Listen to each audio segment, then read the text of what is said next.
اگر آپ کو زندگی انجوائے کرنی ہے تو آپ کو اپنی ہیلتھ اینڈ فٹنس پہ دھیان دینا ہوگا. آپ فٹ ہوں گے، ہیلدی ہوں گے تو زندگی گزارنے کا اپنا ہی ایک مزہ ہوتا ہے. تو جی یہ کیسے ہو سکتا ہے، اس پہ بات کرنے کے لیے ایک بڑی پیاری شخصیت ہمیں جوائن کر چکے ہیں. ماہر طب ہیں حکیم نصر اللہ گوندل صاحب، ان کو خوش آمدید کہیں گے.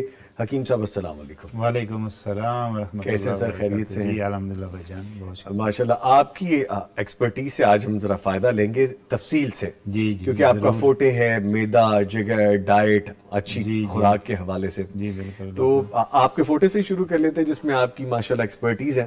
جی آپ کے آپ ہمیشہ، بلکہ آپ جگر کے حوالے سے کہتے ہیں مضبوط ہونا چاہیے، جگر کی کمزوری نہیں ہونی چاہیے. آپ کے نزدیک جو جگر کی کمزوری یا خرابی کی سب سے بڑی علامت ہے جسے لوگ سنجیدہ نہیں لیتے، کہ لوگ کہتے ہیں اچھا ٹھیک ہے، وہ کیا ہوتی ہے؟ اصل میں جو میدا اور جگر کا نظام ہے نا، یہ دونوں بڑے آپس میں جڑے ہوئے ہیں. اور اس میں اگر میدا خراب ہوگا تو جگر خراب ہوگا، جگر خراب ہوگا تو میدا خراب ہوگا. تو دونوں چیزوں کی صحت کا خیال رکھنا بڑا ضروری ہے. اگر یہ دونوں چیزیں ٹھیک ہوں گی تو سارا نظام ٹھیک چلے گا. کیونکہ جو بھی ہم باڈی کو فیولنگ کر رہے ہوتے ہیں کھانے کی صورت میں، پینے کی صورت میں، تو جانا تو اس نے میدے میں ہی ہے، اور آگے انرجی میں پروڈیوس جگر نے کرنا. تو یہ دونوں چیزیں، ان کی اہمیت کو سمجھنا بڑا ضروری ہے. کہ پاکستان میں اس وقت جو سب سے بڑا مسئلہ ہے نا، وہ میدے اور جگر کے امراض ہیں. یعنی اور بھی مسئلے ہیں، لیکن یہ تو اتنا بڑا مسئلہ ہے کہ میں آج ہی بلکہ اس پہ مزید دیکھ رہا تھا کہ پاکستان کی 60% آبادی میدے جگر کے امراض میں مبتلا ہو چکی ہے. 60%. یعنی اگر آپ کسی بھی کلینک پہ، ہاسپیٹل میں، یا کسی بھی معالج کے پاس جا کے دیکھیں، جو او پی ڈی زیادہ چل رہی ہوتی ہے نا، وہ جگر اور میدے کے امراض ہیں. اور جو میڈیکیشن زیادہ لوگ سیلف میڈیکیشن بھی جس میں زیادہ کر رہے ہیں نا، وہ میدے کی تیزابیت کی دوائیاں لوگ بس کھائے جا رہے ہیں. وہ اگین میدے میں ہی ڈال رہے ہیں، اس کو زیادہ نقصان. جی. تو اس میں سب سے جو بنیادی اور ضروری چیز ہے کہ ہمیں اس کے کاز پہ بھی جانا چاہیے، کہ صرف میڈیکیشن پہ نہیں رہنا چاہیے کہ ہو کیوں رہا ہے. جی کہ ہم دوائیں کھاتے رہیں یا دوائیوں کے پیچھے بھاگتے رہیں اور علاج کرواتے رہیں. اور یہ ہاسپٹلوں میں جو اتنا رش بنا ہوا ہے، اس کے بارے میں ہمیں مجموعی طور پہ بھی سوچنا چاہیے، اجتماعی طور پہ بھی، اور پرسنلی بھی اس پہ ضرور ہمیں اس کا خیال کرنا چاہیے کہ ہم اپنے میدے جگر کو بچا کیسے سکتے ہیں. جی. تو اس میں سب سے جو بنیادی چیز ہے، میں سمجھتا ہوں کہ اسلام دین فطرت ہے، اور بڑا خوبصورت اللہ نے ہمیں ایک زبردست لائف کا گزارنے کا طریقہ دیا ہے. یقیناً. اور اس کے لیے ہدایات قرآن مجید میں بھی ہیں، اور نبی کریم صلی اللہ علیہ وسلم کی زندگی میں بھی ہیں، اور طب میں تو پھر بنیادی طور پہ جو ہمیں گائیڈ کیا گیا ہے نا، جتنا بھی ہم مطالعہ کرتے ہیں طب یونانی کا، طب اسلامی کا، تو اس میں سب سے زیادہ اسی چیز پہ فوکس ہے کہ ہم میدے جگر کے امراض سے بچیں. ٹھیک ہے. اگر جگر میدہ ٹھیک ہوگا تو پورا جسم صحت مند اور ہیلدی اور اچھا ہوگا. ٹھیک ہے. تو اس میں اب جو زیادہ پرابلم کریشن ہے، جتنی یعنی علامات بیماری میدے کی اور جگر کی معاشرے میں پیدا ہو رہی ہیں، اس میں بنیادی جو آپ نے سوال پوچھا ہے، وہ سب سے بڑی چیز ہے کہ ہمارا لائف سٹائل کھانے پینے کے حساب سے بھی خراب ہو چکا ہے. اچھا. یعنی اس میں بہت ساری ایسی عادات ہم نے شامل کر لی ہیں کہ جس میں وہ بیماریوں کی جڑ اس کی وجہ سے ہی پیدا ہو رہی ہے. سر وہ ہم کیا کر رہے ہیں؟ شہری لائف سٹائل کو اگر خاص طور پہ ہم فالو کریں، ہم کیا کھانے لگ گئے؟ ہم تو بڑی ہیلدی بازار سے دیسی گھی بھی لا رہے ہوتے ہیں، اچھا آئل بھی لا رہے ہوتے ہیں، اچھا دودھ لینے کی کوشش کر رہے ہیں، پھر بھی خراب ہو رہا ہے. کیا وجہ ہے؟ ہاں، اس میں نا یہ ساری چیزیں جو کوشش کرتے ہیں وہ تو بڑی اچھی بات ہے. یعنی اب یہ اگر آپ کوشش کر رہے ہیں تو بڑی اچھی بات ہے، آپ کے ساتھ رہ کے سمجھ کے جب نصیحت ہوتی رہتی ہے. جاتی ہے تو لیکن بہت سارے لوگ ان چیزوں کا خیال نہیں کرتے. اچھا. تو اس میں دو باتیں قرآن مجید کے اندر نا بنیادی طور پہ ہمیں بتائی گئی ہیں، اور یہ اسلام کا ایک بنیادی کھانے پینے کے حوالے سے اللہ تعالیٰ نے اپنے بندوں کے لیے قرآن میں ہدایات نازل فرمائی ہیں، اور وہ مختصراً میں بیان کروں گا کیونکہ ٹائم تھوڑا ہوتا ہے. جی پلیز. ایک آیت کریمہ ہے کلو واشربوا ولا تسرفوا. اس میں ذکر ہے کہ ہر بندہ، جو بھی انسان اس اللہ نے دنیا میں بھیجا ہے، اس کو یہ نصیحت کی گئی ہے کہ وہ کھائے پیے، لیکن اس کی کوانٹٹی کو کنٹرول کرے، کم تسریفو، زیادتی نہ کرے. مطلب وہ بس اوور ایٹنگ نہ کرے. اس کا دیسی ترجمہ آپ ایسے سمجھ لیں کہ پیٹ بھر کے نہ کھائے.